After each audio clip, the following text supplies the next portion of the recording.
Shalom Église. Que le nom du Seigneur soit glorifié. Amen.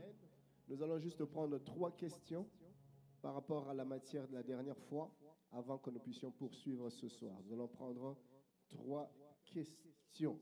Y a-t-il quelqu'un qui a une question? Il n'a pas pu poser la dernière fois.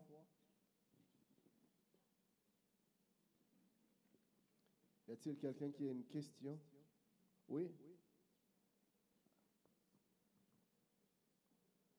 Ah oui, donnez le micro au frère.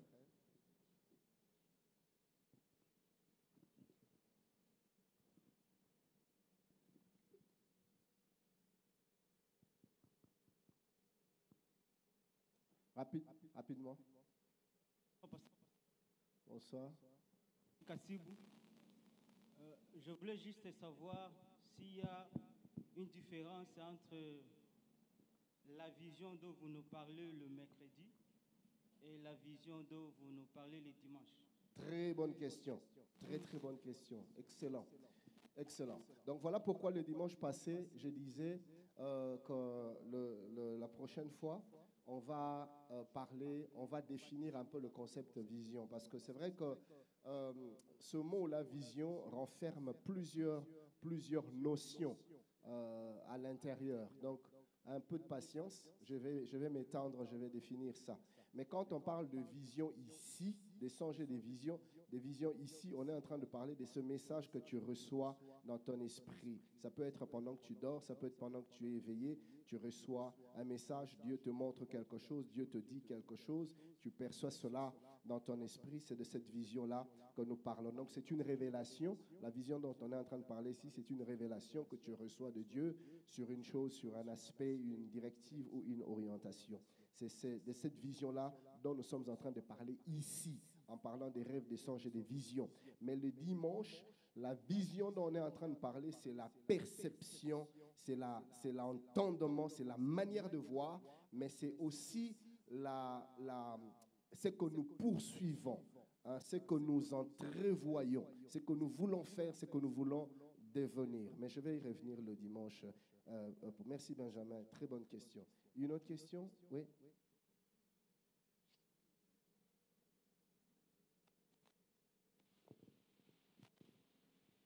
Merci beaucoup, papa. Papa, Nazana a question moko. Et arrivé mercredi passé, nalalaki nzamba zotal sangai vision pour namboka mobimba. Mais arrivé que vision wana bénédiction na comme zaki makasi pour na pays, banda na kota ki na mbetu tina lamuki na zui pongite. Donc vision eleki nga charge, c'est comme si ndeba bakabiloko etondi na munoko. Ozozanga même pongi. Donc elongo na pongi nyonso. Na ebite pourquoi vision ya bongo elongo na pongi. Naza na capacité te ko supporter ngo to nini salaika nazanga pongi. Alors au kanisi singai Nebuchadnezzar toko tanga yango tout à l'heure. Nebuchadnezzar tanga zui vision na livre ya Daniel chapitre 2e, Bible lobi et pessier kizunguzungu et troublé, dérangé tellement vision vous allez qui makasi penza makambo nzamba banda otalisa ye lekaki mutuya e balusi mutu e pesier ko banga e pesier ko lenga ezangisi e pongi ezangisi kimia. Donc ça na ba vision mususu ya ndengwana message o ezo ya nango eza tellement makasi mingi eza tellement mutuya mingi ke ko kata yo pe pongi esili. Mais mbala sima tango pongi ko kata na ndengwana banda ko bondela tia mabolongo na se ko tambala moko mabondeli. Il y a une question ici.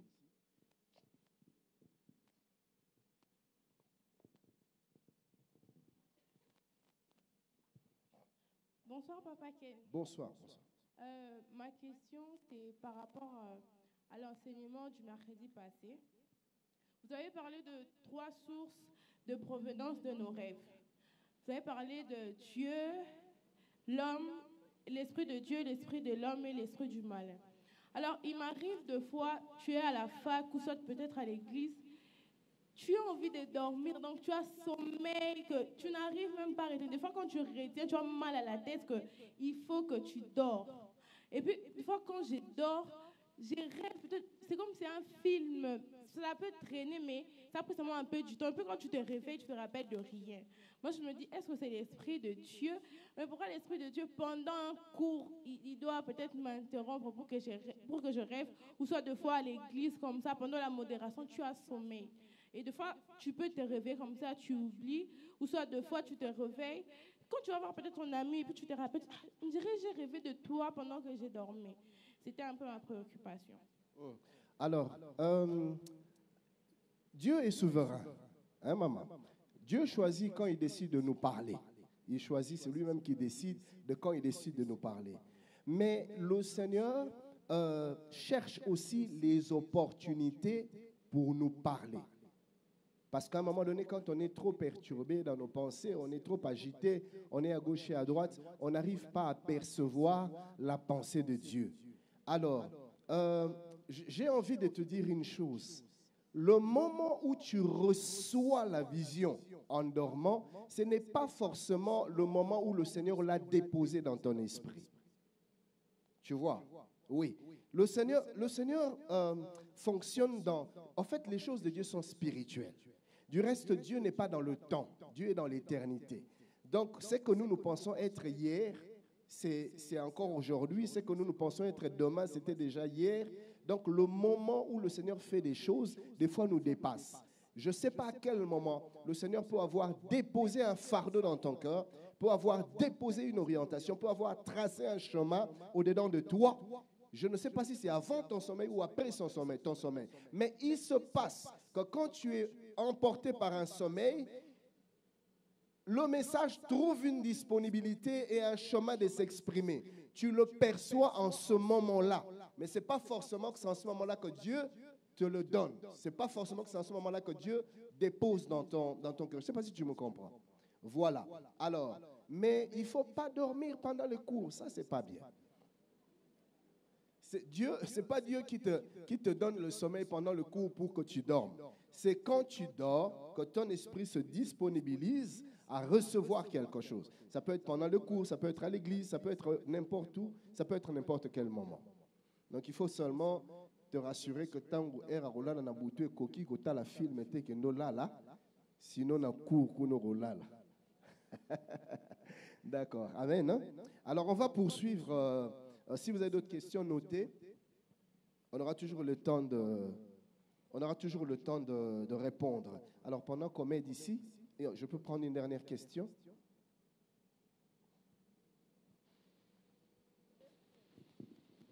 Bonsoir, papa. Bonsoir. Papa, j'ai deux petites questions, mais qui me préoccupent tout le temps. Depuis mon enfance, je rêve beaucoup. Alors, je ne sais pas dire que je rêve ou je vois des visions, parce que depuis que j'ai commencé à rêver, j'ai pris et je n'ai pas toujours d'interprétation de mes rêves. Ça, c'est de un. De deux aussi, papa, par rapport à ma deuxième préoccupation, je souhaiterais que vous puissiez m'aider. Il m'arrive très souvent, et je le dis bien très souvent, que je peux être comme ça, je suis assise, je ne vois rien. Mais je me dis, dans mon esprit, quelque chose se passe. Je me dis, par exemple, il y a Pasteur Ken qui doit venir. Il va dire ça, il va dire cela. Et effectivement, la personne là, quand elle vient, ça se passe. Mais je me dis, mais pourquoi des choses comme ça doivent commencer à m'arriver? Et ça m'arrive fréquemment, même des choses que je ne connais pas. Je dis, je vais aller, quand je vais sur la route, tout d'un coup là, on dirait, je vais croiser ça. Et ce qui me passe là arrive sans que je n'aie vu. Ça, vous avez suivi les 2 séances passées? Oui. Oui, parce que j'en avais parlé. Oui. J'en avais parlé. Donc, en fait, les visions peuvent nous arriver pendant... Vous pouvez vous asseoir. Les visions peuvent nous arriver pendant que nous sommes éveillés, tout comme aussi pendant qu'on est endormi. Quand on est endormi, on appelle cela songe. Quand on est éveillé, on dit plus vision. Mais même quand on fait un songe, on peut parler aussi d'une vision. Alors, ça peut être aussi quand on est éveillé, quand tu es en train de marcher, que tu perçois quelque chose. J'avais même parlé des modes de perception, de comment nous percevons, nous saisissons. Je ne sais pas si vous vous rappelez. J'ai parlé des flashs, j'ai parlé des films, j'ai parlé des photos, j'ai parlé des perceptions. En tout cas, oui, je t'encourage à écouter, pas le mercredi passé, mais le mercredi d'avant, réécoute ça. J'ai donné les détails par rapport à cette question. Alors aujourd'hui, on va aborder le deuxième principe qu'il est important de comprendre dans l'interprétation des songes et des visions. Le premier principe, on a parlé de discerner les sources, les origines des visions et des rêves que nous recevons. Parce que le discernement de l'origine te permet déjà de savoir si c'est un rêve que tu dois prendre en compte ou si c'est un rêve que tu dois tout simplement mettre de côté. Et j'avais dit, comme ma sœur venait de le dire tout à l'heure, que les rêves nous viennent de trois sources. Les rêves nous viennent de nous-mêmes, c'est-à-dire l'esprit de l'homme. Et nous avons lu ce passage qui montre comment est-ce que de la multiplicité des pensées, les rêves peuvent naître. De la multiplicité des occupations, des préoccupations, des soucis, les rêves peuvent naître. Et j'avais dit également que, deuxièmement, les rêves viennent de Dieu. Donc Dieu te donne un rêve dans lequel il y a un message, donc un songe, ou encore une vision. Ça vient de Dieu. On a vu quelques textes des Écritures, mais j'avais dit également que le rêve vient aussi de l'ennemi. Le diable peut aussi t'envoyer un rêve. Et j'avais dit que quand l'ennemi t'envoie un rêve, c'est souvent pour te perturber, pour te désorienter, pour te faire perdre la paix, vraiment pour te faire du mal. Et il était donc important que nous puissions discerner les origines, les sources des rêves. Et comment est-ce qu'on discerne les sources des rêves? J'avais dit que nous devons marcher dans une vie de sainteté, dans une vie de consécration, être connectés à Dieu, être attachés à Dieu. Cette proximité avec Dieu nous permet de nous habituer à la voix de Dieu et finalement de savoir discerner quand c'est Dieu qui nous parle ou quand c'est une autre voix. Jésus disait, mes brebis connaissent ma voix et elles me suivent. Quand on connaît la voix de Dieu, on sait que ça, c'est Dieu qui me parle. On le sent, on le saisit au-dedans de nous-mêmes. Alors, il y a un deuxième élément que je voudrais vous rajouter. Un songe ou une vision ne peut pas aller à l'encontre de la parole de Dieu. Donc, la parole de Dieu reste, comme je le dirai vers la fin, la parole de Dieu reste notre tamis. La parole de Dieu reste notre base d'analyse, d'examen, des visions, des rêves, des songes. Quand tu reçois quelque chose, la première chose, le premier réflexe, est-ce que c'est conforme aux Écritures? Est-ce que ça ne contredit pas les Écritures? Et dès que ça contredit les Écritures, directement, tu sais que ça ne vient pas de Dieu. Voilà. Alors aujourd'hui, on va aborder le deuxième principe très important dans l'interprétation des rêves, c'est le symbolisme, le principe de symbolisme. Le symbolisme dans les songes et dans les visions. Évidemment, quand je parle de symbolisme ici directement, vous voyez le mot symbole, ou encore image. Donc des choses que l'on utilise pour passer un message, des choses dont on se sert pour communiquer une information. Alors, notez ces 4 vérités. Il y a 4 vérités importantes que j'aimerais que nous puissions noter. La première vérité dans le symbolisme, en ce qui concerne les songes et les visions, nous devons savoir que Dieu emploie souvent, fréquemment, régulièrement un langage empreint de symbolisme et d'image quand il veut nous dire quelque chose, quand il veut nous passer un message, quand il veut communiquer avec nous. Dieu utilise fréquemment les symboles, il utilise fréquemment les images. Ça peut être une image de quelque chose que vous connaissez, ça peut être une image de quelque chose que vous ne connaissez pas, une image de quelque chose que vous avez l'habitude de voir ou quelque chose auquel vous n'êtes pas habitué. Ça peut être un nombre, ça peut être un chiffre, ça peut être tout, ça peut être n'importe quoi. Mais le Seigneur s'en sert afin de vous donner un message, de vous dire quelque chose. Alors, dans les images que le Seigneur nous montre, se cache un message. Dieu veut nous dire quelque chose, Dieu veut nous communiquer quelque chose. Et par l'Esprit du Seigneur, nous sommes appelés à déchiffrer, à décoder, à interpréter les images et les symboles que Dieu nous donne. Mais nous devons savoir que le Seigneur aime nous parler par des images.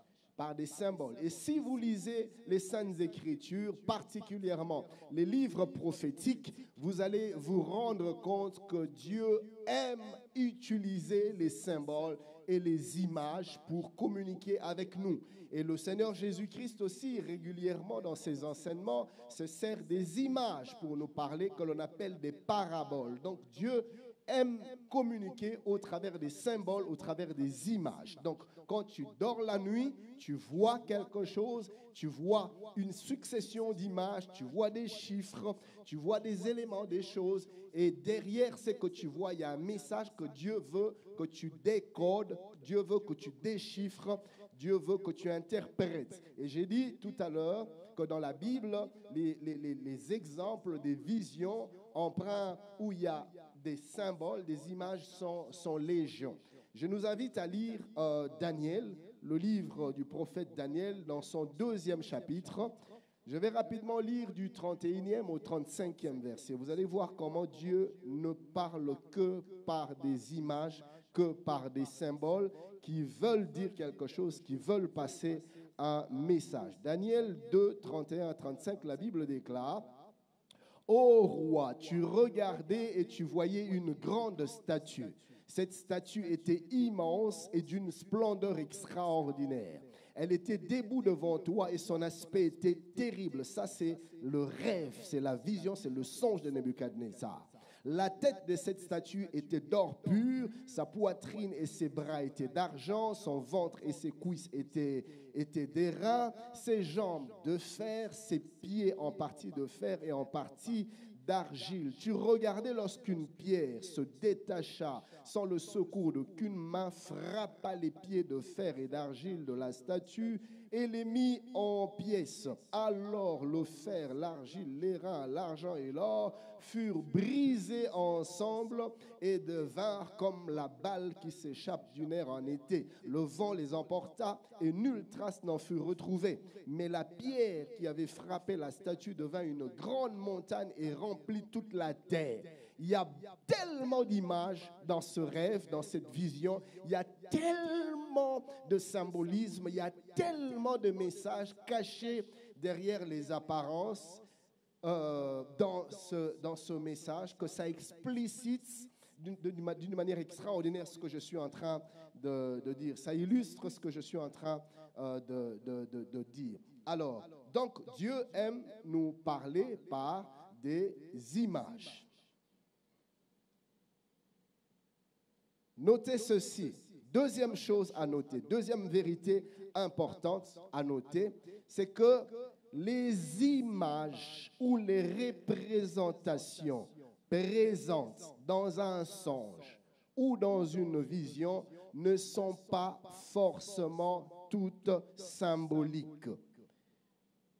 Les images que nous voyons dans les visions ne sont pas toujours symboliques. Qu'est-ce que cela veut dire? Cela veut dire ceci.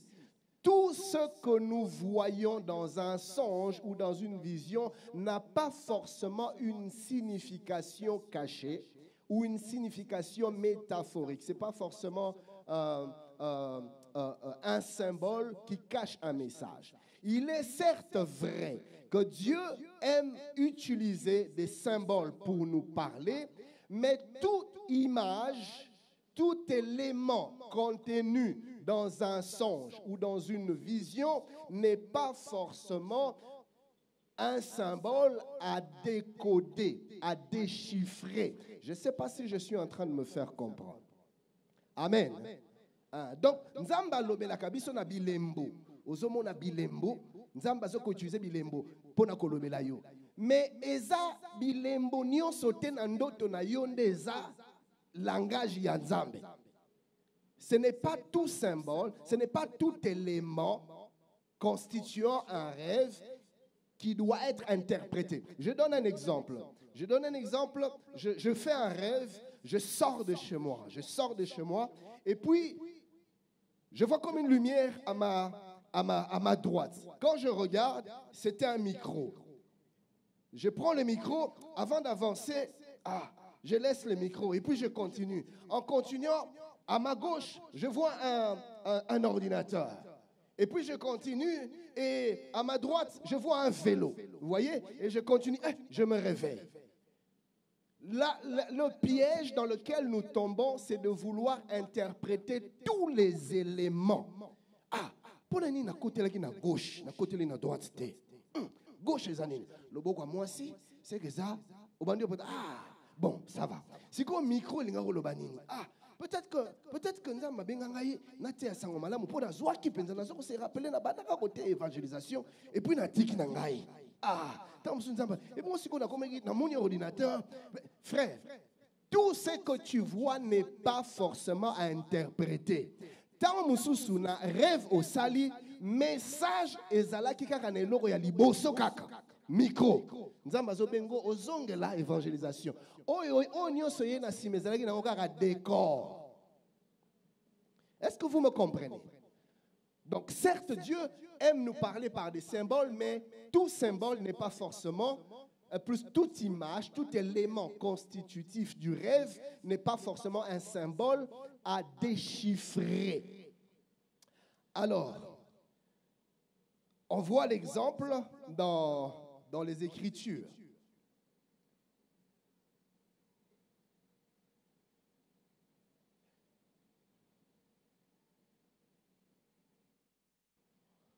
Et avant d'ailleurs que je lise ce texte, j'aimerais profiter pour dire aux prédicateurs la même chose aussi dans l'étude des Écritures ou dans la préparation d'une prédication. Tout élément du texte ne cache pas forcément un message. Tout élément ne cache pas forcément une révélation. Je donne un exemple. La Bible dit, je donne un exemple comme ça. Jésus avança de 3 pas. 3 pas, on est là, à 3 pas.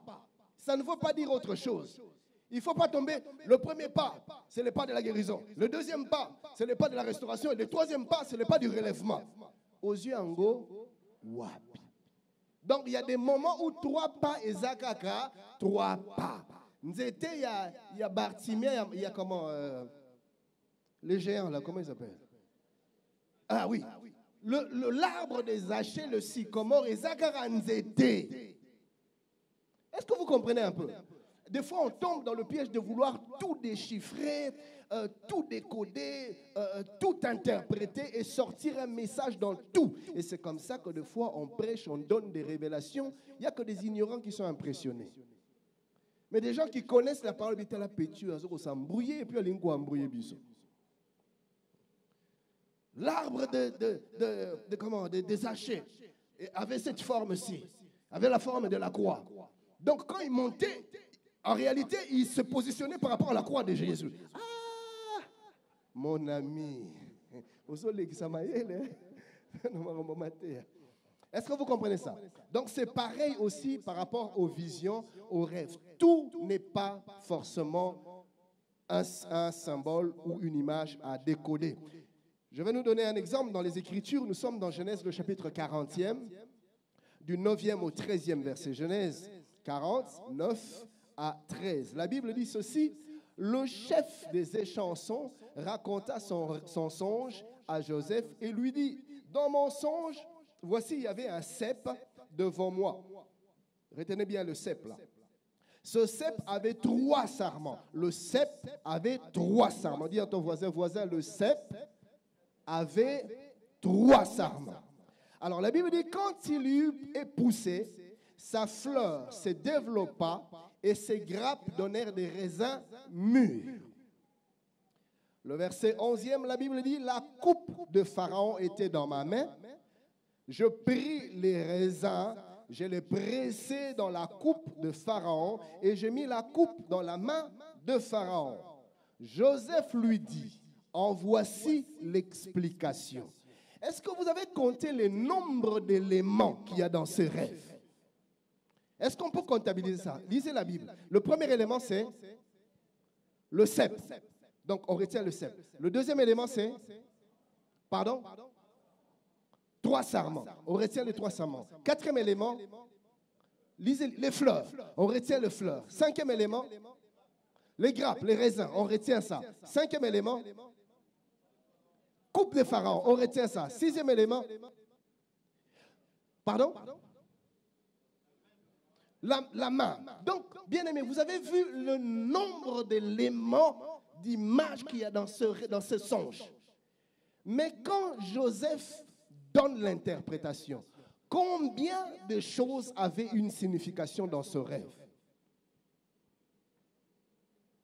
Une seule. Joseph lui dit, en voici l'explication.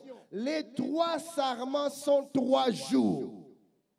Il n'interprète pas les fleurs, il n'interprète pas la main, il n'interprète pas le cep, il n'interprète pas... si, les 3 serments, c'est les 3 jours. Donc, tous ces autres éléments-là, c'était la décoration pour embellir, donner une forme, un sens au rêve, à la vision, au songe. Mais le message, c'était dans quelques éléments seulement, dont les 3 sarments qui voulaient dire 3 jours.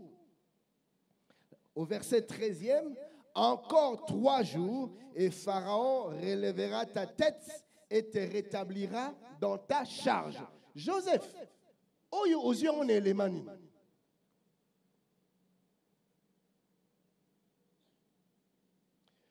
Tu mettras la coupe dans la main de Pharaon comme tu en avais l'habitude lorsque tu étais son échanson. Alors, les autres éléments qu'on a vus là, ça veut dire quoi? Pourquoi il ne mentionne pas? Pourquoi il ne touche pas? Pourquoi il n'interprète pas?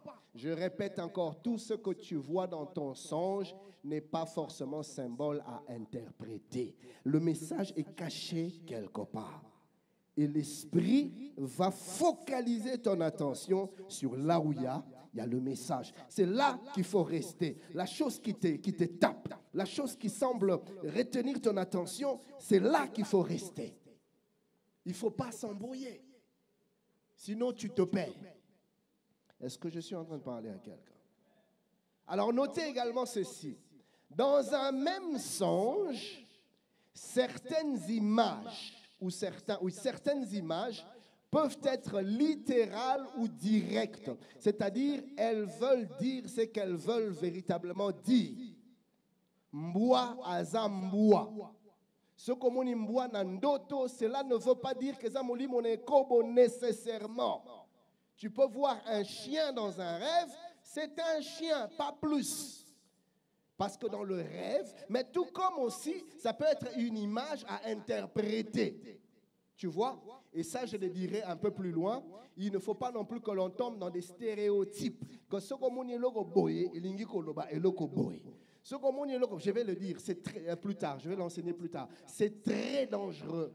C'est comme ça que je n'aime pas ce genre d'enseignement où on nous parle de comment interpréter. Ce que je suis en train de vous enseigner, c'est comment interpréter les rêves. Mais quand on en arrive à des théories telles que ceux qui ont été et tengami à droite et lingi koloba boye. Donc ceux qui ont l'autre ndoto nzete na droite, yeba ke lingi koloba boye. Ceux qui n'ont ndoto na yo, omoni nani nyau gulia landa mpuko, omoni mpuko azo landa nyau. Elingi koloba, frère, faites attention avec des interprétations préconçues. Je vais vous démontrer que ce n'est pas biblique. Donc, il y a des choses que tu vois dans tes rêves qui sont exactement ce que tu vois. Namonaki mouchoir, ezakaka mouchoir. Ça ne veut pas dire autre chose. Amen. Tandis que d'autres choses que tu vois peuvent être métaphoriques, c'est-à-dire symboliques, c'est-à-dire ça cache des messages, comme les 3 sarments par rapport au cep. Le cep ne voulait rien dire, mais les 3 sarments, c'était une image qui cachait un message que Joseph devait aider son ami à comprendre, à décoder.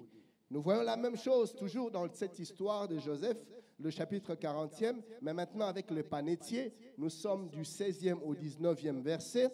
La Bible déclare ceci: le chef des panétiers, voyant que Joseph avait donné une explication favorable, dit: voici, il y avait aussi dans mon songe 3 corbeilles de pain blanc sur ma tête. Donc ici, on a déjà 3 corbeilles, et puis on a des pains blancs, et puis on a la tête. Il dit, dans la corbeille la plus élevée. On a une corbeille qui était élevée. Corbeille élevée. Donc retenez le pain, retenez la tête, retenez la corbeille élevée. Et il y avait pour Pharaon des mets de toute espèce, cuits au four. Retenez les mets, la nourriture de toute espèce, cuits au four. Comment cuire en lingala, c'est quoi? Nenga qui cuit au four wana. Ce qu'on on est là cuit au four. Four est la raming. Et vous allez vous rendre compte que dans l'interprétation, il y a des choses qui ne voulaient rien dire. Vous voyez? Il dit, et les oiseaux les mangeaient dans la corbeille au-dessus de ma tête. Joseph répondit et dit, en voici l'explication. Les 3 corbeilles sont 3 jours. Encore 3 jours, et Pharaon enlèvera ta tête de dessus toi, te fera pendre à un bois, et les oiseaux mangeront ta chair. Interprétation Sili Wana. Corbeille plus élevée Wana. Et bon, les pains blancs. Et bon, la nourriture. Cuit au four. Ça, donc, tout ça, c'était des éléments pour décorer, pour embellir, pour donner une forme au songe. Le message n'était que dans les 3 corbeilles et dans les oiseaux qui picoraient au-dessus de la tête. Vous comprenez un peu, mes bien-aimés? Alors, on va avancer.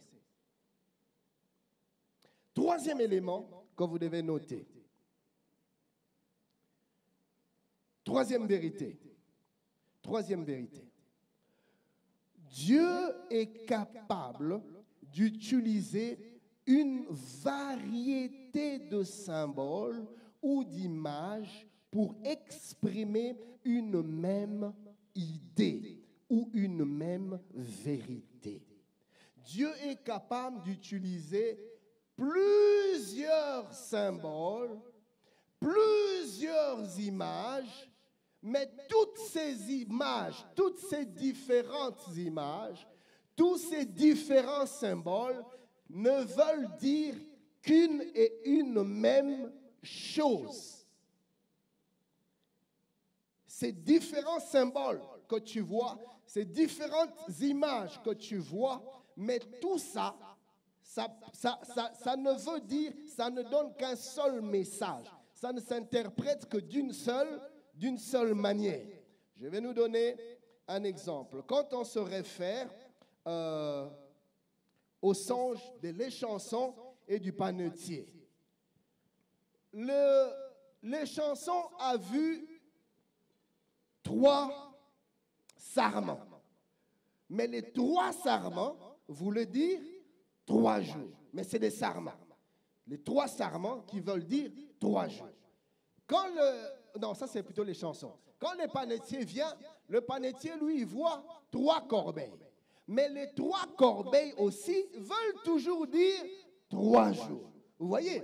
Alors maintenant, le piège, c'est de croire que puisque dans un rêve, le Seigneur m'avait dit que les sarments étaient les jours, donc toutes les fois que Naromonara sarment, cela veut dire le nombre de jours. Non, les nombres de jours ne sont pas nécessairement imagés par les sarments.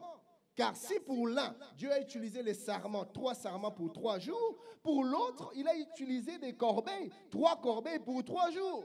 Et même plus tard, Pharaon va faire un rêve que Joseph va interpréter.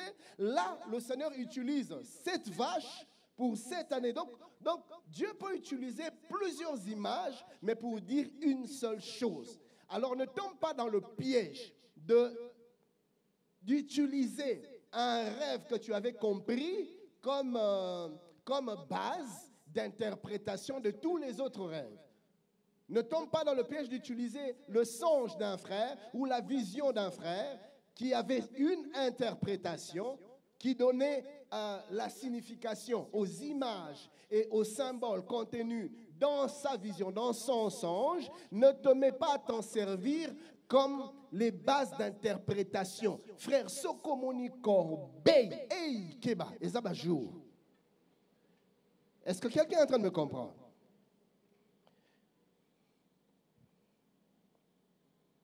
La même chose aussi, nous pouvons trouver ça nous pouvons la trouver avec Daniel.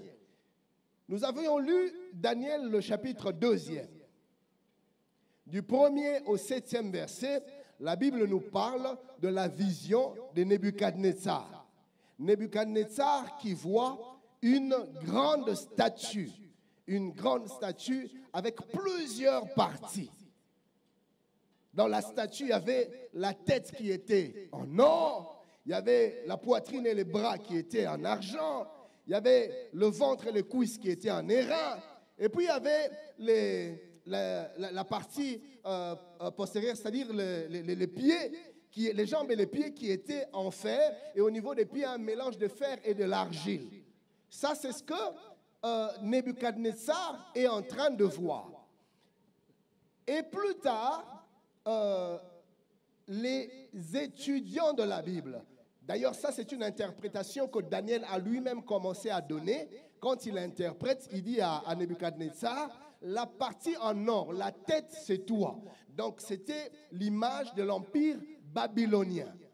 Dans ce rêve, le Seigneur est en train de révéler à Nebuchadnezzar la succession des royaumes qui allaient se succéder, permettez-moi la tautologie, des empires qui allaient se succéder sur la terre et prendre le pouvoir, mais de manière mondiale, c'est-à-dire de manière universelle. C'est-à-dire les empires qui vont dominer la terre entière, qui seront des grandes puissances. Alors il lui montre par la vision que la première grande puissance, ça sera Babylone. Là, il a donné l'interprétation. Et les étudiants de la Bible ont compris. Ah oui, tu peux le faire. On dit qu'il y a un souci avec... tu peux le faire. Il paraît que les images ne passent pas. Alors, les étudiants de la Bible, évidemment par la révélation de l'Esprit, en accord avec les révélations et les vérités bibliques, ils ont compris que non seulement que la partie en or représentait l'empire babylonien, et puis la partie de la poitrine et des bras qui étaient en argent, qui étaient en airain plutôt, pardonnez-moi, représentait l'empire médo-perse. Et puis la partie du ventre et un peu des cuisses qui étaient en argent représentait l'empire grec. Et puis la partie d'en bas représentait l'empire romain. Vous voyez? Donc l'image que Nebuchadnezzar a vue est interprétée comme la succession des empires qui vont dominer la terre entière. Ça, nous sommes dans Daniel chapitre 2e. Mais vous allez voir que plus tard, le Seigneur donne le même message, mais en utilisant d'autres images. J'avais dit que Dieu utilise une variété de symboles, une multiplicité d'images, mais des fois pour communiquer le même message, pour dire la même vérité ou pour parler d'une même idée. Ce que Nebuchadnezzar a vu sous la forme d'une grande statue extraordinaire avec plusieurs parties, avec plusieurs métaux différents, dans Daniel chapitre 7e, Daniel lui-même recevra une vision qui dit exactement la même chose, qui donne exactement le même message, qui contient exactement la même interprétation, mais avec d'autres images. Qu'est-ce que Daniel voit dans Daniel 7? Daniel commence par voir un lion ailé, un lion avec les ailes. Là où Nebuchadnezzar a vu la tête en or, qui voulait dire l'empire babylonien, Daniel a vu un lion avec des ailes, mais dont l'interprétation renvoyait à l'empire babylonien. Vous voyez, deux symbolismes différents, mais le même message. Et puis, là où Nebuchadnezzar voit la poitrine et les mains en airain, Daniel, lui, il voit un ours. Il voit un ours avec un os dans sa gueule. Mais qui veut dire aussi l'empire médo-perse. Et là où Nebuchadnezzar voit la partie d'en bas en argent, Daniel, lui, il voit un léopard avec plusieurs têtes et avec des ailes. Mais qui veut dire aussi l'empire grec. Exactement même interprétation. Et là où Nebuchadnezzar a vu la partie enfer qui voulait dire l'Empire romain, Daniel voit un monstre, un animal extraordinaire avec des cornes sur la tête, un animal épouvantable, extraordinairement fort, mais qui veut dire aussi l'Empire romain. Donc vous voyez ici, Dieu donne le même message, mais en utilisant des images totalement et complètement différentes. Est-ce que quelqu'un est en train de me saisir? Gloire à Dieu.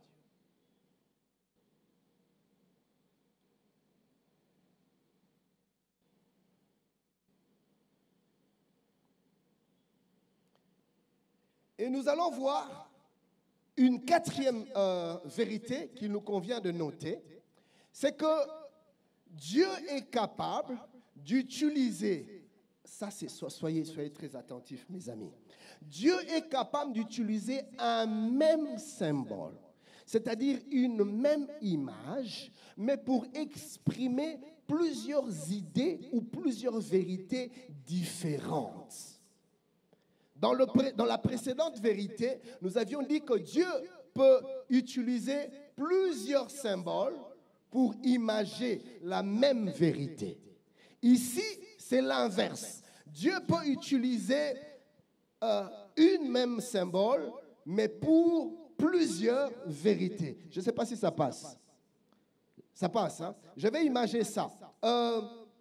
Dans la vérité précédente, Dieu utilise un mouchoir pour parler du relèvement du Congo. Le mouchoir, dans le rêve du pasteur Anthony, veut dire relèvement du Congo. Mais dans la vision de David, Dieu utilise le micro. Mais qui veut toujours dire le relèvement du Congo? Et dans la vision de la sœur, Dieu utilise une paire de chaussures, mais qui veut dire le relèvement du Congo. Donc plusieurs symboles, plusieurs images différentes, mais pour transmettre la même idée, pour communiquer la même vérité. Alors maintenant ici, Dieu peut se servir d'une même image, mais pour dire plusieurs choses. C'est-à-dire avec moi, le mouchoir veut dire relèvement du Congo. Avec Pasteur Anthony, le mouchoir veut dire, je ne sais pas moi, le repos, je ne sais pas moi, de son épouse. Et à un troisième frère, le mouchoir veut dire la fin de son contrat de travail. Mais le même mouchoir, différent message. Vous allez comprendre tout à l'heure pourquoi je donne ces détails. Dans l'interprétation, ça a un rôle fondamental. Je donne un exemple.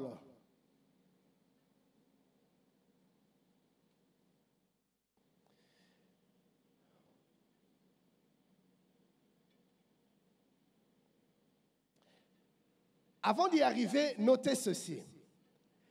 Mon ami, ce n'est pas parce que le frère Jean, dans son songe, il a vu un chien et l'esprit lui a dit que le chien que tu as vu, c'est l'esprit d'impudicité, que la sœur Janine, quand elle va rêver le chien voudra nécessairement dire l'esprit d'impudicité.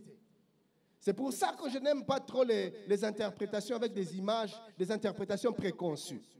Oh, namoni pasteur Ken, namoni mboa, pasteur bonde langa namoni mone kobo izo ya, moni mona kobo pe ko ya.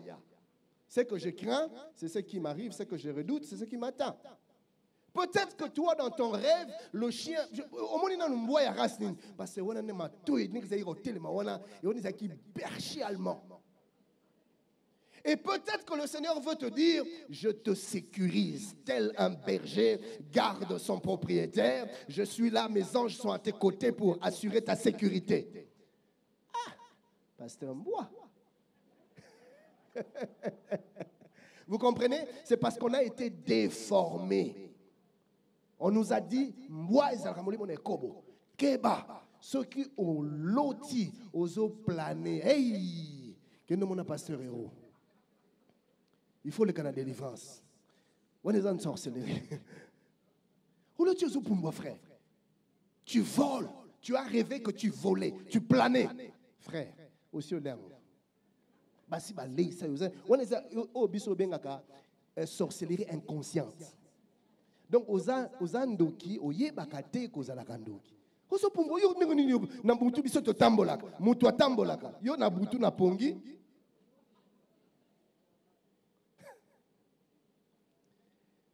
Tu ne te dis même pas que peut-être que le Seigneur veut activer une autre dimension dans ta vie. Ou c'est que tout le monde fait naturellement. Avec toi, il va le faire de manière surnaturelle. Mais tu as du mal à saisir cette interprétation-là parce que tu es déjà déformé avec des interprétations préconçues. La même image qui ici veut dire une chose, là-bas peut bien vouloir dire autre chose. Est-ce que je suis en train de parler à quelqu'un? Oh, pasteur Ken, Keba, ceux qui ont lali, ozolota, ozolia. Ah, il va aller sûr. Alors maintenant, qu'est-ce qu'on va dire? Parce que l'apôtre Pierre dort, il voit un songe, on lui demande de manger. C'est que est-ce que vous comprenez un peu? Nous sommes dans l'illustration du feu, par exemple. Le feu dans la Bible. Est-ce que vous savez que le feu dans la Bible peut avoir plusieurs significations? Tu peux voir le feu, mais pour toi, ça dit une chose. Moi, je vois le feu. Dans ma vision, ça dit une autre chose. Lui, il voit le feu. Dans son songe, ça dit autre chose. Mais on voit le feu. Nous tous, on voit un seul élément, une seule image. Mais cette image-là n'a pas la même interprétation pour tout le monde. Alléluia. Dans le langage biblique, le contexte est essentiel dans l'interprétation à donner à ce que l'on voit. Si vous lisez, par exemple, dans Exode le chapitre 3e, vous allez voir, ou encore Lévitique 9, le verset 24e, dans Exode, vous allez voir Moïse qui voit un buisson ardent avec un feu. Le feu était l'image de la présence de Dieu. Et lors de la consécration du tabernacle dans Lévitique 9, le verset 24e, la Bible dit que le feu est descendu. Le feu est ici image d'approbation. C'est comme aussi sur le mont Carmel. Le feu est descendu, c'était l'approbation de Dieu pour dire qu'il était avec son serviteur, il était le véritable Dieu. Ça, c'est une interprétation du feu. Mais le feu, dans les Écritures toujours, peut aussi vouloir dire la purification, le feu qui purifie. Le feu aussi un symbole de purification. Si vous lisez Nombre 31, verset 23, notez, Nombre 31, verset 23, la Bible dit « Tout objet qui peut aller au feu, vous le ferez passer par le feu pour le rendre pur. » Donc le feu peut aussi être symbole de la purification. Mais toujours le feu. Dans un autre texte, par exemple dans Genèse 19, le verset 24e, le feu est ici symbole de jugement. Mais le feu peut aussi être l'image du Saint-Esprit. La Bible dit que l'Esprit descendit sur eux sous la forme de langues de feu sur la tête des uns et des autres. Les langues de feu, c'était le symbole du Saint-Esprit. Donc, on voit le feu dans plusieurs textes, dans plusieurs contextes, mais qui ne veut pas forcément dire la même chose. Donc, pensez qu'à chaque fois que tu verras des oranges, les oranges voudra toujours dire ça, mon ami, tu vas faire des erreurs d'interprétation et tu vas passer à côté du message que Dieu te donne. Nous devons rester ouverts, que Dieu lui-même nous donne la signification des images qu'il nous donne. Amen. C'est là que nous avons besoin de compter sur l'Esprit de Dieu. Parce que nous ne savons pas toujours ce que je vois veut dire. Comment est-ce que Joseph a compris que les 3 sarments, c'était 3 jours? Comment? Et qu'est-ce qu'il a fait pour qu'ici, en voyant les 3 corbeilles, que ça soit 3 jours? Où est les rapports entre les corbeilles et les jours? Ou encore plus tard, quand il dit à Pharaon, les 7 épis que tu as vus, c'est cette année. Ou les 7 vaches que tu as vues, c'est cette année. Où est le rapport entre les épis et les années? Où est le rapport entre les vaches et les années? Ça, il n'y a que l'Esprit de Dieu qui peut te donner l'interprétation de l'image que tu vois. Je ne sais pas moi, Congo. Congo, eza maladie, ezolinga, koya na famille. En principe, quand vous outil de travail, ça devait être positif. Ce n'est pas toi qui détermine le sens des images que Dieu te donne. C'est Dieu qui va te dire ce qu'il veut dire par ce qu'il te montre. Garde ton esprit ouvert et demande l'interprétation à Dieu. Seigneur, ce que je vois, ça veut dire quoi? Et l'interprétation ne va pas toujours cadrer avec les réalités de ta vie ou avec ton quotidien, c'est-à-dire avec la logique des choses que toi tu connais. Je ne sais pas si je suis en train de me faire comprendre. Dans la logique de tous les jours, on sait que quand on voit ça, logiquement, ça doit dire ça. Logiquement, ça doit dire ça. Mais si tu ne restes que dans la logique du quotidien, frère, tu vas passer à côté de l'interprétation. Dieu veut te dire qu'une chose veut dire ceci, alors qu'il n'y a aucun rapport, logiquement parlant. Et c'est là que nous tombons dans beaucoup d'interprétations qui n'ont aucun sens avec le message que Dieu veut nous communiquer. Donc, l'interprétation à donner aux images doit rester dans le contexte du rêve. Dans ton rêve, c'est quoi le contexte? C'est quoi le contexte?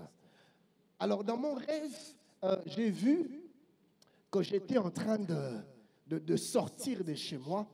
Et puis, dans mon groupe, il y a bakuluna. Groupe, il y a bakuluna, bamandio landangai. Bakuluna, bamandio landangai. Tant on a bando kima boye. Namoni mapungu pungu. Mapungu pungu basimingala bakolo, bamatsimala lekolo. Et l'esprit te dit, les mapungu pungu, c'est une armée d'anges. Ça semble petit parce que tu ne vois pas, mais c'est une puissante armée que Dieu t'envoie. Dans le contexte, au tali contexte, vous connaissez les mapungu pungu, non? Comment on dit ça en français? Comment? Je cherche le mot en français. Hein? Voilà, les libellules. Tu vois les libellules te prendre, puis c'est des insectes, mais ça, ils sont venus te sortir du danger. Dans le contexte du message, tu sais comprendre ce que cela veut dire. Donc l'interprétation dépend aussi du contexte du message. Toi, dans le contexte de ton message, cette chose peut vouloir dire X, mais moi, dans mon contexte du message, la même chose peut vouloir dire autre chose. Je dis et je répète encore, ne tombez pas dans le piège des interprétations préconçues. Au second nimbois, c'est que c'est pas nécessairement. Amen.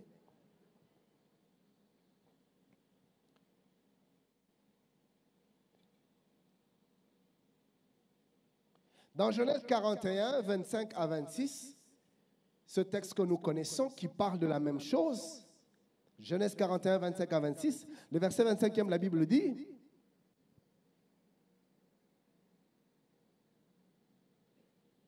Joseph dit au Pharaon, tes deux rêves ont le même sens. Dieu t'avertit ainsi de ce qu'il va faire. Alors écoutez maintenant le verset 26e. Les 7 belles vaches et les 7 beaux épis représentent 7 années. C'est deux choses différentes, mais qui donnent le même message. Donc Dieu est capable d'utiliser différents symboles, différentes images pour donner le même message. Tout comme il est aussi capable d'utiliser un même symbole pour donner différents messages, différentes vérités, différentes idées à transmettre. Amen, amen. Gloire à Dieu. Alors, ce que je suis en train de dire a quelques implications que j'aimerais partager avec vous. Je voudrais ici m'excuser auprès de tous nos frères et sœurs internautes qui sont francophones et qui ne comprennent pas toujours ce que je dis en lingala. Je vous promets, je vais faire un effort de ne plus faire ça. Pardonnez-moi. Alors, quelques implications. Notez ces quelques implications. Quelques implications de ce que je viens de dire, de la vérité que je viens d'énoncer. Il ne faut pas systématiquement s'attendre à ce que Dieu emploie la même image qu'il a utilisée hier pour exprimer la même vérité aujourd'hui. Il ne faut pas systématiquement s'attendre à ce que Dieu emploie la même image hier, qu'il a utilisée plutôt hier, pour exprimer la même vérité aujourd'hui. C'est-à-dire, ce n'est pas parce que Dieu a utilisé une certaine image hier pour te parler d'une certaine chose qu'aujourd'hui, quand il voudra te parler de la même chose, il utilisera la même image. Non. Deuxième implication, Dieu n'utilise pas nécessairement les mêmes symboles pour communiquer avec tout le monde. Dieu n'utilise pas nécessairement les mêmes symboles pour communiquer avec tout le monde. C'est-à-dire quoi? C'est-à-dire qu'il peut utiliser différents symboles, différentes images à des personnes différentes. Mais peut-être pour dire la même personne, peut-être pour dire la même chose.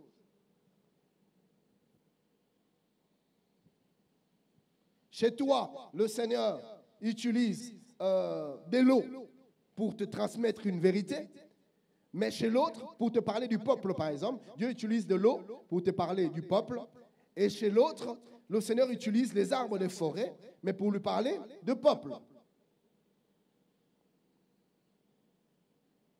Troisième implication,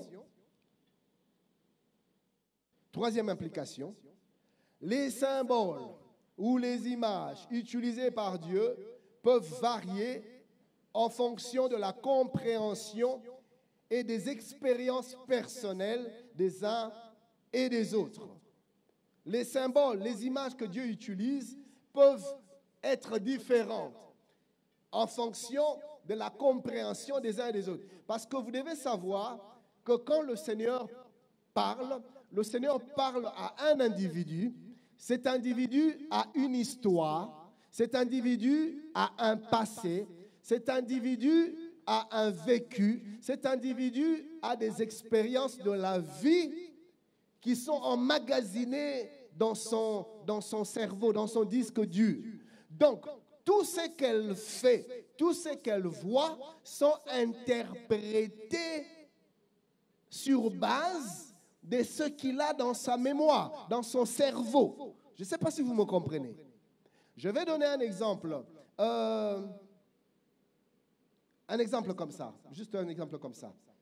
Quand Pasteur Anthony était jeune, il s'est fait mordre par un chien. Et depuis ce temps-là, il ne supporte pas les chiens. Il a une peur bleue des chiens. Ça ne serait pas étonnant que si le Seigneur veut lui parler d'un danger, qu'il lui montre un chien en train de le poursuivre. Vous comprenez? Parce que lui, dans son vécu, dans son contexte historique, à lui, le chien demeure un ennemi redoutable, un danger. C'est un traumatisme qu'il a eu depuis son enfance. Et quand Dieu veut lui parler d'un danger dans son travail, il lui parle d'un chien. Il lui montre un monsieur avec le visage de quelqu'un qu'il connaît, mais le corps d'un chien. Le Seigneur est en train de lui dire, ce monsieur-là, fait attention, c'est un danger redoutable. Mais Dieu est parti de quoi? Est parti de ce qu'il a dans son contexte, dans ses expériences à lui. Mais quelqu'un d'autre qui a grandi en Hollande, il a grandi en Hollande. Là-bas, les chiens, c'est comme des enfants. Tu vas voir une maman avec une poussette en train de pousser. Toi, tu dis, yo, cette maman avec son bébé, on pousse la boîte. Tu t'approches comme ça, c'est le chien. Oh. Et puis, tu vas voir, il a déjà bien... Tu vas voir qu'il a déjà bien... Le chien est très bien habillé. On a mis des chaussons au chien. Pour lui, le petit chien, là, c'est mon bibi minou. Mon bibi minou. Nous, quand on voit ça, on est scandalisé. Hey, ça, c'est quoi cette histoire? Mais lui, dans son monde, le chien, c'est autre chose. Alors, une telle personne, quand Dieu veut lui parler de quelqu'un à qui il faut qu'il fasse confiance, il peut lui montrer la personne, l'image de la personne, mais avec le corps d'un chien qui s'approche de lui, Le pasteur Anthony verrait le même message, il va dire non, cet homme est un danger. Mais cette sœur-là, la hollandaise-là, elle verrait le même message, ça va le rassurer. Waouh! Donc je dois dire oui à cet homme. C'est un contexte historique qui te donne une... Voilà pourquoi quand le Seigneur veut te parler, ma sœur, Dieu n'utilisera pas les chiens. Parce que Dieu sait que ceux qui n'ont pas de... Vous comprenez un peu comment ça se passe? Parce que Dieu nous parle un langage que nous devons comprendre. Amen. Donc les symboles ou les images utilisées par Dieu peuvent varier en fonction de la compréhension et des expériences individuelles des uns et des autres. Quatrième implication, les symboles et les images dans une vision peuvent avoir un sens symbolique qui diffère du sens traditionnel que nous leur attribuons habituellement. J'avais déjà effleuré ça un peu tout à l'heure. Les symboles et les images dans une vision ou un songe peuvent avoir un sens symbolique qui diffère du sens traditionnel que nous leur attribuons habituellement. Cela veut dire que les images et les symboles dans les visions ne veulent pas toujours dire ce que ces choses-là veulent dire dans la vie réelle. Vous me comprenez? On va lire, notez, on ne va pas lire pour gagner en temps, Genèse 41, 25 à 27, parce qu'on avait déjà mentionné ça. Ici, on voit d'une part les épis, d'autre part les vaches.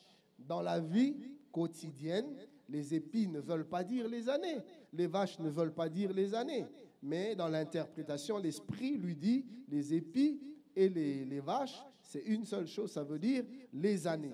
Donc ici, on voit clairement que les symboles que Dieu utilise pour passer un message ont un sens, une signification qui n'a rien à voir avec le sens, la signification traditionnelle que nous leur donnons dans notre vie quotidienne.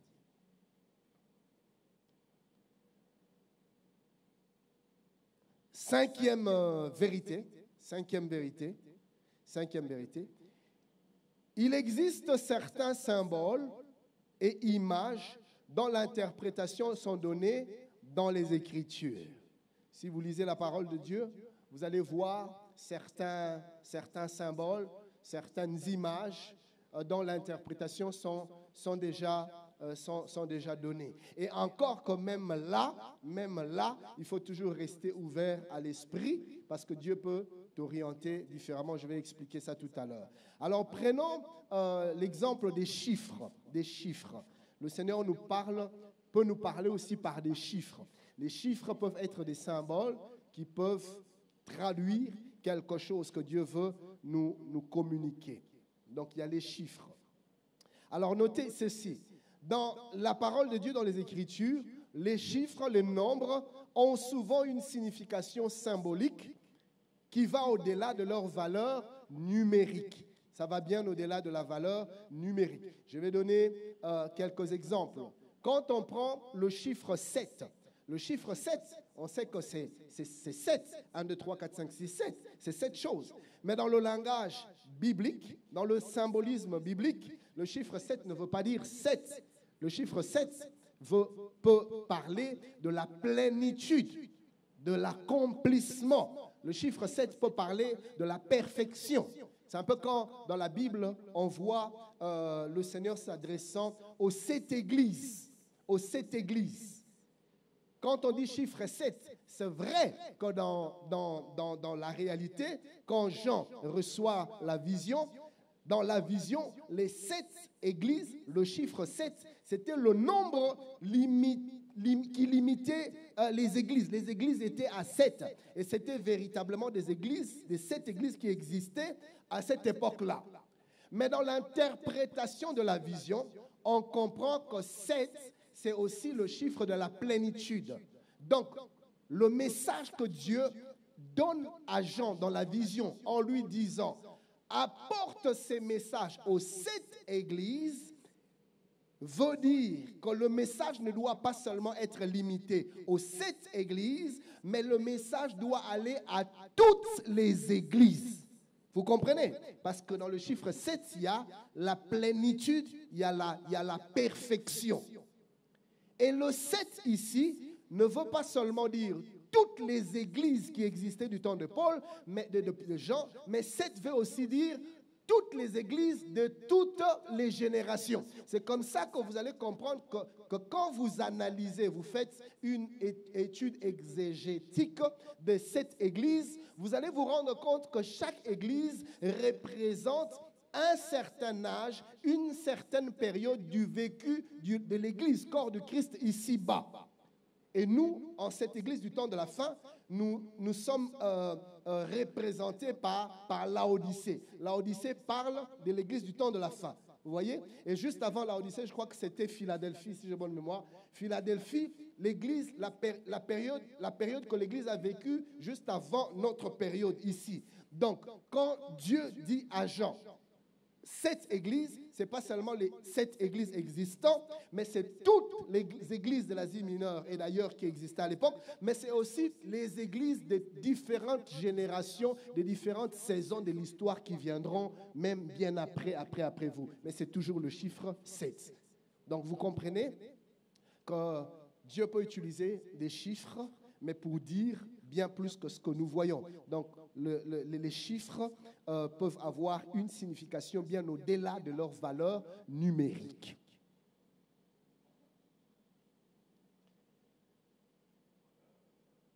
Et il y a bien d'autres textes comme ça. Quand vous voyez un être, la Bible nous parle d'un être avec 7 yeux. 7 yeux. Beaucoup d'yeux. Les yeux. 7, c'est qu'il contrôle tout, il voit tout, il sait tout. Cela ne veut pas dire que l'être n'avait que 7 yeux, mais cela parle de la plénitude de la connaissance de Dieu. Et vous allez voir, la Bible, on parle de 7 églises, on parle de 7 sceaux, on parle de 7 trompettes. C'est le symbolisme de la plénitude de la révélation de Dieu. Voilà. Il y a aussi, par exemple, le chiffre 12. Le nombre 12 qui est très symbolique dans les Écritures. Ça symbolise les 12 tribus d'Israël, le peuple de Dieu, mais 12 symbolise aussi les 12 apôtres, par extension l'Église. Vous voyez, c'est 12, mais cela ne veut pas dire 12 personnes. C'est une image qui parle de toute une nation, c'est une image qui parle de toute l'Église.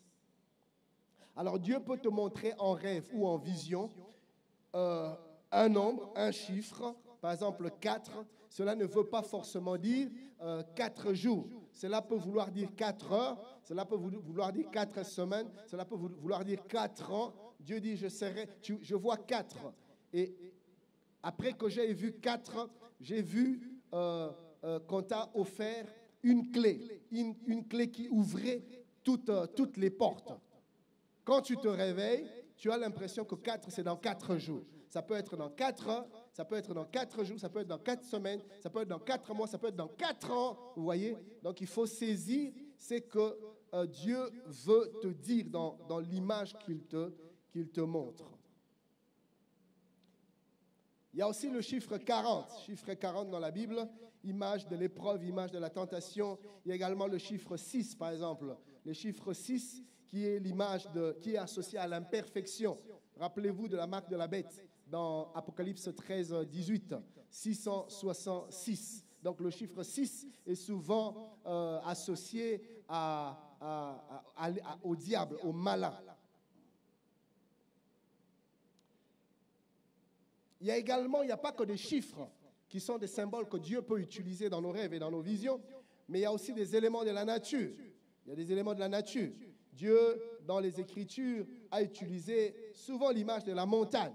L'image de la montagne qui est un symbolisme qui nous parle du lieu de retrait, lieu de rencontre, montagne des Sinaï, là où Dieu rencontrait Moïse, là où Dieu a rencontré le peuple. Donc, Dieu peut te montrer dans un rêve ou dans une vision, tu te retrouves au sommet d'une montagne.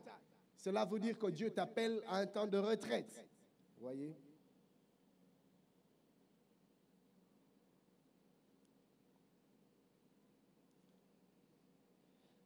Dans la Bible, on voit aussi les fleuves. Dieu utilise l'image de fleuves, Dieu utilise l'image des cornes. Les fleuves qui sont souvent associés à une vie de bénédiction. Rappelez-vous de ce texte d'Apocalypse 22, 1 à 2, où un fleuve d'eau qui coulait et qui donnait de la vie. Et la Bible parle également des fleuves d'eau vive qui coulent, qui jaillissent de nos seins. Donc tu peux voir un fleuve dans un rêve. Dieu peut être en train de te parler de la vie qui coule, de sa bénédiction qui coule. Donc il y a des images comme ça dont l'interprétation peut être trouvée dans la Bible. Mais je voudrais ici nous faire une nuance, nuancer ce que je suis en train de dire. L'interprétation des symboles ou images dans une vision peut être en fonction de contextes historiques, culturels et sociaux de la personne qui reçoit la vision. Il est certes vrai que dans les Écritures, le chiffre 7 parle de la plénitude, mais toi, par rapport à ton contexte personnel, par rapport à ton vécu, par rapport à ton environnement social ou psychologique ou je ne sais pas quoi, le chiffre 7 peut vouloir dire autre chose. Donc le Seigneur peut utiliser ton vécu pour te donner un message par un symbole qui a un sens pour toi. Le même symbole n'aura pas forcément un sens pour moi, mais toi, quand tu vois ce symbole-là, quand tu vois cette image-là, quand tu vois ce chiffre-là, ça te parle parce que tu as un vécu, tu as un passé qui te rappelle quelque chose au travers de cet élément-là. Et le Seigneur, dans ton rêve, utilise ça pour te parler de quelque chose. La même chose, moi, je le verrais, ça ne me donnerait pas forcément le même message. C'est pour ça que j'insiste encore, ne tombe pas dans les interprétations préconçues. Ou, autrement dit, ne te sers pas des interprétations qui ont eu un sens pour un frère, pour une autre personne, pour les appliquer dans ta vie. Ça peut ne pas avoir le même sens, ça peut ne pas avoir la même signification. Amen, amen. Gloire à Dieu. Et pour finir, pour ce soir, j'aimerais nous dire, chers bien-aimés, nous devons savoir que les songes et les visions doivent être interprétés sous l'inspiration de l'Esprit. Laissez-vous conduire par le Saint-Esprit. C'est comme ça que nous devons vivre constamment dans la communion du Saint-Esprit, entretenir notre relation avec le Saint-Esprit, être constamment rempli du Saint-Esprit, parce que l'Esprit sonde le cœur de Dieu et c'est l'Esprit qui prend les choses de Dieu et nous le révèle. Et l'Esprit te dira ce que tu vois, voilà ce que ça veut dire, ce que tu vois, voilà le message que Dieu te donne. Il peut te le dire d'une chose pour une chose et chez moi, la même chose, mais il ne me dit pas le même message. C'est Dieu qui décide, c'est Dieu qui choisit, c'est Dieu qui donne les interprétations. Amen, amen, amen. Que Dieu bénisse. Je ne sais pas s'il y a des questions. On va prendre quelques questions.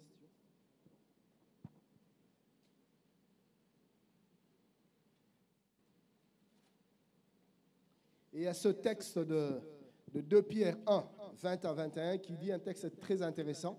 La Bible dit « Sachons tout d'abord, vous-même, qu'aucune prophétie de l'Écriture ne peut être objet d'interprétation particulière. Car ce n'est pas par une volonté d'homme qu'une prophétie a jamais été apportée, mais c'est poussé par le Saint-Esprit que des hommes ont parlé de la part de Dieu. » J'ai aimé la version français courant qui dit ceci. « Avant tout, sachez bien ceci. Personne ne peut interpréter de lui-même une prophétie de l'Écriture. » Et c'est pareil aussi avec les visions et les songes que Dieu nous donne. Personne ne peut interpréter de lui-même un songe, une vision, une révélation, une prophétie. Car aucune prophétie n'est jamais issue de la seule volonté humaine. Mais c'est parce que le Saint-Esprit les poussait que des hommes ont parlé de la part de Dieu. Donc c'est par le Saint-Esprit que tu as eu ce rêve, cette vision, ce songe. Donc c'est par l'Esprit de Dieu aussi que le songe, la vision doit être interprété. Amen, amen. Gloire à Dieu. Oui, mon frère. Bonsoir, pasteur Ken. Bonsoir. Merci pour cette opportunité. En fait, je suis très content par rapport au chapitre, car ce chapitre elle est vraiment grandiose et elle fait débat sur l'autre côté de voisins dont nous venons. C'est-à-dire, d'habitude, lorsque nous avons des songes ou des visions, les voisins avaient l'habitude de prendre les eaux bénites ou bien les cendres. Voilà. J'ai une illustration, en fait, de l'esprit de la prophétie. De l'esprit de la prophétie, selon ma foi et ma conviction, pour savoir un vrai esprit prophétique où la verdict de la prophétie doit vraiment s'accomplir. Pasteur, j'aimerais savoir s'il est pareil avec les rêves ou la vision. Pendant nous le recevions, cela peut être aussi vrai ou fausse lorsque celles-ci ne s'accomplissent pas. C'était ça ma préoccupation en fait. Donc, on peut savoir si une vision ou une prophétie est authentique par rapport à son accomplissement. De la même manière, on peut tester de la véracité ou de l'authenticité d'une prophétie par son accomplissement, ainsi que la Bible dit, si un prophète prophétise, si ça ne s'accomplit pas, c'est que cela n'était pas de Dieu. Est-ce que c'est pareil aussi pour les songes et les visions? C'est ce que vous voulez dire? Oui, ça peut être pareil parce qu'un songe, j'ai dit ça peut être pareil. Pourquoi? Parce qu'un songe ou une vision ne vient pas forcément avec une prédiction. C'est-à-dire ne vient pas toujours nous annoncer un événement à venir. Si ça vient nous annoncer un événement à venir, alors on va juger de l'authenticité du songe ou de la vision par rapport à l'accomplissement. Mais il peut arriver que le songe ou le rêve ne vient pas pour annoncer un événement, mais tout simplement pour te donner un avertissement ou pour te donner une orientation ou pour te confirmer une conviction. Vous comprenez un peu? Oui. Donc si c'est un rêve ou un songe ou une vision prophétique qui annonce les événements à venir, là tu peux te servir de l'accomplissement ou du non-accomplissement pour en juger l'authenticité ou la véracité. Mais si c'est un songe ou une vision qui vient donner une orientation personnelle, une directive ou affermir une conviction ou donner un avertissement, là tu ne sais pas juger sur base de l'accomplissement parce qu'il n'y aura pas d'accomplissement, c'est un avertissement que Dieu vous donne. Je crois que je me suis... Merci. Il y a une main ici.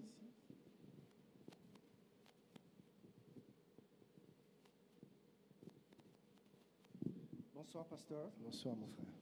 Alors, je vais parler de deux situations. Je vais parler des Simpsons, un dessin animé qui passe, où on nous montre, qui donne des prédictions. Il semble que ça marche. Et mes enfants, de temps en temps, ils disent, mais papa, qu'est-ce qui se passe avec les Simpsons? Tout ce qui monte, ça marche toujours.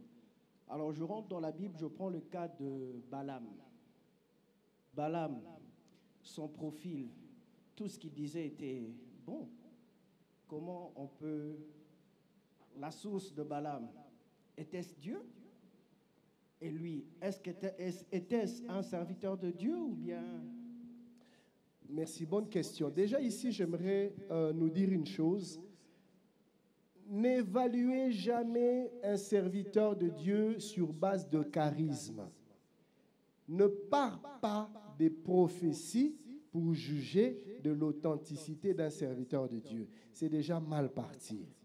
Parce que Jésus dit, ces jours-là, plusieurs viendront et diront, nous avons fait ceci en ton nom, nous avons fait des miracles, ils ont opéré des prodiges, des miracles et des prodiges, des messages prophétiques authentiques, mais il leur dira, éloignez-vous, je ne vous ai jamais connu, serviteur d'iniquité. Donc, l'exercice des charismes n'est pas un indicateur de l'authenticité d'un homme de Dieu ou d'une servante de Dieu.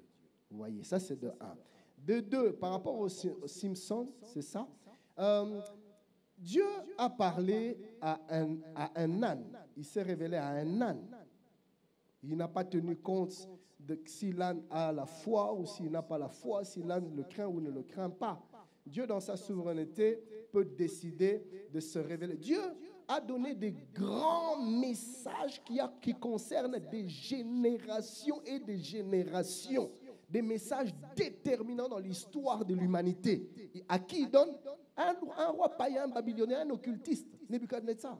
Tout ce que nous avons vu sur l'empire babylonien, l'empire médo-perse, l'empire grec, l'empire romain, Dieu a donné des grandes révélations à qui? Un occultiste. Tu vois? Donc Dieu, dans sa souveraineté, choisit de descendre, ce qui veut dire de passer par qui il veut. Il parle de Cyrus dans Ésaïe. 150 ans au minimum, entre 150 ans ou 200 ans plus tôt, il se révèle au prophète Ésaïe et il donne même le nom d'un homme qui va intervenir pour la délivrance d'Israël, Cyrus.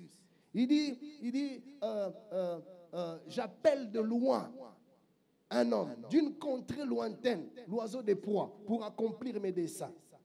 Tu dois. Cyrus, mon serviteur. Cyrus, c'était un roi païen. C'était un roi perse. Parce que, rappelle-toi de l'édit de Cyrus, dans le livre de Daniel. C'est Cyrus, quand il a accédé au pouvoir, il a écrit son édit pour qu'on libère toutes les nations qui étaient en captivité. Et c'est comme ça que les enfants d'Israël ont recouvré leur liberté. Mais des siècles avant, le message était déjà sorti et c'est qui que Dieu avait choisi d'utiliser? Cyrus. Donc Dieu, dans sa souveraineté, peut utiliser les Simpsons pour donner un message à l'humanité. Il peut utiliser un fou. Tu te rappelles de cette histoire? Je pense que c'est le docteur Kawata qui nous a prophétisé, qui nous a raconté ça. Un pasteur était sur le point d'aller dans un hôtel, tombé avec une dame. Et pendant qu'il était en train d'aller, ils ont vu un fou. Quand le fou les a vus, le fou s'est levé, il a pris une pierre. Et bon, le pasteur, a l'équine, là, oyo. Donc il dit, le pasteur, le fou parle, hein, le pasteur vient avec la concubine. Et le fou qui subitement se lève. L'homme de Dieu que je veux voir dépasser cette ligne. Un fou. Tu vois un peu? Donc Dieu, lui, il est souverain. Il peut passer par qui il veut, comme il veut, quand il veut. Une autre question?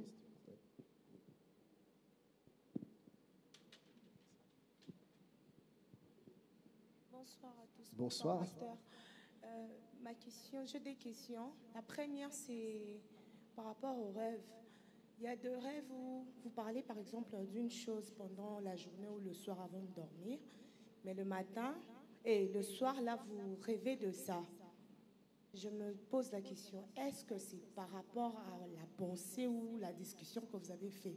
Maintenant, les problèmes, c'est pas ce niveau de... Tu fais un rêve par rapport à la discussion, mais il y a quelqu'un qui vous parle d'un même rêve.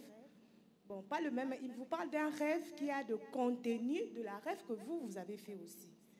Deuxième question, c'est qu'est-ce qui fait que un rêve négatif se réalise facilement par rapport à un rêve positif?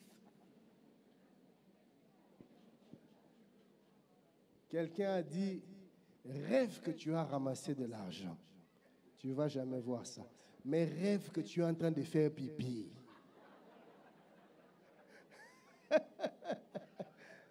Voilà, alors pour le premier rêve, très bonne question. Tu peux avoir parlé d'un sujet, débattu d'une question en journée avec des amis, à l'école. Et puis la nuit, tu rêves la même chose. C'est très dangereux de directement minimiser et se dire « Oh, ça c'est parce qu'on en a parlé que ça me revient ». C'est très dangereux. Parce que je me suis toujours référé à ce qui se passe avec l'apôtre Pierre. Il a faim, il a envie de manger et il demande qu'on lui prépare de la nourriture. Donc il attend parce qu'il a faim, il vient de finir de clôturer le jeûne et il veut manger. Et pendant qu'on est en train de préparer la fatigue du jeûne et des prières, tout ça, il somnole.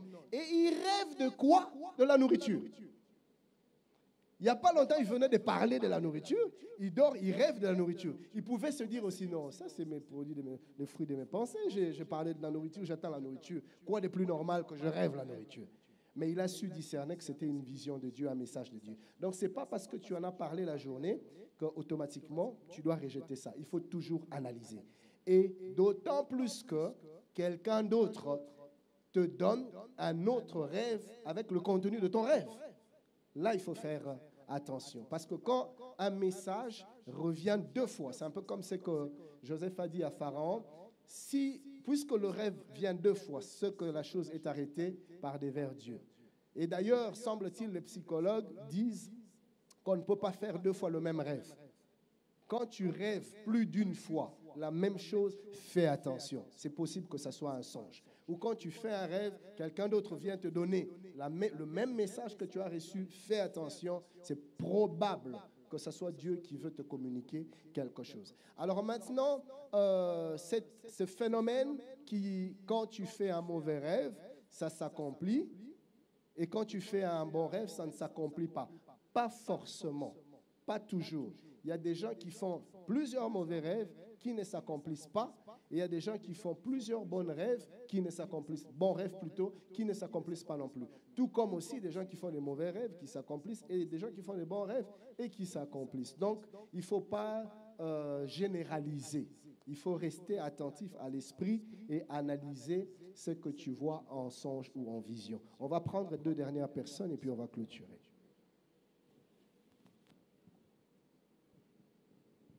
Bonsoir, pasteur. Bonsoir, mon frère. Ma question est basée par rapport aux 2 vérités que vous avez annoncées ce soir.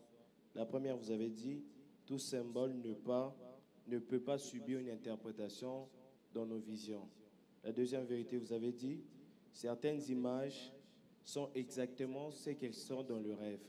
Et ma question, c'est de savoir, le fait que certaines images soient exactement ce qu'elles sont dans le rêve, exclut-il le message, ou soit ce sont ces images qu'on ne peut pas interpréter? Voilà, donc l'interprétation ici consiste justement à discerner les symboles qui cachent un message et les symboles qui sont tout simplement décoratifs dans le songe. Un peu l'exercice qu'on venait de faire dans les 2 rêves, le rêve de les chansons et le rêve du panetier. Dans les rêves de les chansons, on a vu des fleurs, on a vu des grappes, on a vu des choses qui voulaient absolument rien dire. Mais on a vu les sarments, ça voulait dire quelque chose. Et chez les panetiers aussi, on a vu les pains, on a vu les paniers qui poussent, on a vu quoi d'autre, des choses qui ne voulaient rien dire, mais les sarments voulaient dire quelque chose. Donc le discernement, justement, c'est de savoir identifier qu'est-ce qui veut dire quelque chose. Et voilà pourquoi il faut vraiment développer sa communion spirituelle, sa sensibilité spirituelle, dans une vie de prière, dans une vie de communion avec Dieu, dans une vie d'adoration, dans une vie de contemplation, dans une vie de consécration, dans une vie de sainteté, tu vois. Et c'est des choses, dans une vie de méditation, d'étude de la parole de Dieu, c'est des choses qui éveillent et qui aiguisent ta sensibilité spirituelle. Et quand tu fais un rêve, tu seras spirituellement sensible, spirituellement apte à savoir qu'est-ce qui a un sens, qu'est-ce qui veut dire quelque chose et qu'est-ce qui est tout simplement figuratif dans le rêve, dans le songe ou dans la vision. La dernière personne. Mais il y a aussi, ça il faut que je le souligne, il y a aussi des gens qui ont le don d'interprétation. Les dons d'interprétation, ils ont le don de discernement des esprits. Ils ont l'intelligence des visions, l'intelligence des rêves. Il y a des gens qui l'ont reçu comme un don. Si on ne comprend pas, on peut aussi se référer à eux. Oui, mon frère. Bonsoir, pasteur. Bonsoir, mon frère. Pasteur, s'il vous plaît, j'ai une question. Allez-y. En fait, c'est peut-être dans plusieurs reprises que je fais un rêve. En fait, si je me suis dit de vous dire ça ou de vous poser cette question, c'est parce que ça me surpasse. Il y a déjà des années, je rêve de ça, mais je n'ai pas assez vraiment de connaissances pour avoir de l'explication claire. C'est plus ou moins 3 à 4 reprises que je rêve, moi, en train de discuter avec le chef de l'État. Ce que je dis, je mets Dieu témoin. Donc, mais cette discussion, c'est comme un dispute. Je peux donner l'exemple d'un seul rêve que j'avais rêvé. Donc, c'est peut-être le premier rêve. J'étais dans un bureau. Je voyais un monsieur qui se couvrait le visage avec un mouchoir. Alors, lorsque je suis entré dans son bureau, il m'a dit de m'asseoir. Mais il se cachait toujours le visage. Lorsqu'il a pris, il a ouvert son visage comme ça. Je me suis rendu compte que c'était le président de la République et c'est le président actuel de notre pays. Et quand quand on a commencé la conversation, le chef de l'État c'est comme s'il commençait à me donner des conseils. Après avoir me conseillé, j'ai répliqué aussi. Il y avait aussi des choses que je lui disais. Et du coup, le chef de l'État tapait quoi ça, sa main sur la table. Et moi, de mon côté, j'ai aussi tapé ma main sur ma table. Et on a commencé à discuter. Alors, il y a des moments où je rencontre ça à mes amis, mais tellement que ce sont des gens qui ne connaissent pas Dieu. Donc, ça nous fait rire seulement. Mais je me suis dit, bon, je ne peux pas rester là comme ça, assis et ne pas dire au pasteur. Oui, merci. Très bien, très bien. Alors, il faut savoir, comme je disais tout à l'heure, que dans les rêves, le Seigneur utilise régulièrement des symboles et des images. C'est-à-dire que des choses qui ont une certaine apparence, mais qui ne veulent pas forcément dire ce que nous voyons. Ça a un message derrière. Quand tu vois le chef de l'État, c'est une autorité, mais une très haute autorité, une très grande autorité. Derrière l'image du chef de l'État, le Seigneur peut être en train de te parler d'une autorité. Ça peut être ton père, ça peut être ton oncle, ça peut être ton grand frère, ça peut être ton pasteur. Le Seigneur peut être en train de te dire de faire attention à ta relation avec tes supérieurs hiérarchiques. Il peut te dire fais attention avec ta mère. En tout cas, ça peut ne pas forcément dire chef de l'État. Ça peut être la représentation de quelqu'un qui est une autorité, mais souvent, et le Seigneur est en train de dire fais attention à ça, tu vois. Alors ça peut aussi être des rêves. Le Seigneur est en train de te prévenir par rapport aux choses qui vont arriver. Si je dois donner un exemple personnel, je n'aurais vraiment pas voulu donner ça. Il y a les années passées, plusieurs années passées, à l'époque du président Joseph Kabila, avant le président Tshisekedi, je faisais régulièrement des rêves, j'étais avec Joseph Kabila. Régulièrement des rêves, j'étais avec Joseph. Je me disais, mais pourquoi je fais tout le temps des rêves, je suis avec Joseph Kabila? Je ne comprenais rien jusqu'à ce que certaines choses se passent pour que je comprenne ce que je voyais à l'époque, que je ne comprenais pas. Donc, ce que tu vois peut être un message de choses qui vont arriver. Alors, maintenant, ce que tu peux faire, ne néglige pas ça. Mets-toi à prier, Seigneur, si c'est là que tu m'attends, si je dois être aux côtés d'un grand homme, Seigneur, si je dois faire attention à ci ou à ça, aide-moi à comprendre. Seigneur, donne-moi le cœur qu'il faut. Seigneur, donne-moi les attitudes qu'il faut. Seigneur, prépare-moi par rapport aux choses que tu es en train de me montrer. Donc, ça peut être des choses présentes, ça peut être aussi des choses à venir. Il ne faut pas négliger. Il faut prendre ça au sérieux, surtout que ça vient régulièrement. Mets-toi déjà à prier pour ton cœur, pour ton caractère, pour tes actions et tes réactions, peut-être par rapport à là où Dieu est en train de te préparer pour demain. Que Dieu vous bénisse.